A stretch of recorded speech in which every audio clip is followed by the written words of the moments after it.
ಎಲ್ಲಾರ್ಗೂ ನಮಸ್ಕಾರ. ನಾನು ಇವತ್ತು ವಿಡಿಯೋ ಮಾಡ್ತಿರೋ ಕಾರಣ ಬಂದ್ಬಿಟ್ಟು ಕುಂತಿದೇವಿ ಅಮ್ಮನವರ ಜಾತ್ರಾ ಮಹೋತ್ಸವಕ್ಕೆ ಬಂದಿದ್ದೀವಿ ಕುರುಬಾರ ಕನ್ನಳ್ಳಿ. ಏನ್ ಇವಾಗ ದೇವ್ರ ಪೂಜೆ ನಡೀತಾ ಇದೆ. ಎಲ್ಲಾರು ಬನ್ನಿ, ದೇವ್ರ ಆಶೀರ್ವಾದ ಪಡ್ಕೊಂಡು ದೇವ್ರ ದರ್ಶನ ಮಾಡ್ಕೊಂಡ್ ಬರೋಣ. ದೇವ್ರ ತೋರಿಸ್ತೀನಿ ಬನ್ನಿ ಇವಾಗ.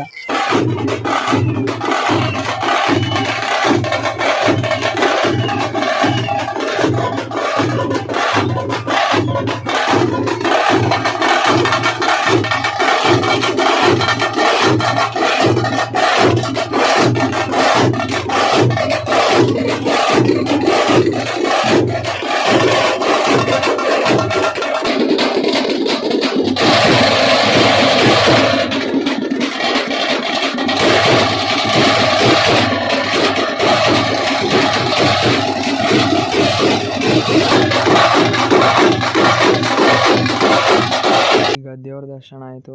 ನಾಳೆ ಪೂಜೆ ಮತ್ತು ಮಡ್ಲಕ್ಕಿ ಕಟ್ಟೋದಿರುತ್ತೆ. ಈ ವಿಡಿಯೋನೇ ಇಲ್ಲಿಗೆ ಮುಗಿಸ್ತಾ ಇದ್ದೀನಿ. ಈ ವಿಡಿಯೋ ಇಷ್ಟ ಆಗಿದ್ರೆ ಎಲ್ಲರೂ ತಪ್ಪದೆ ಲೈಕ್ ಮಾಡಿ, ಶೇರ್ ಮಾಡಿ, ಸಬ್ಸ್ಕ್ರೈಬ್ ಮಾಡಿ.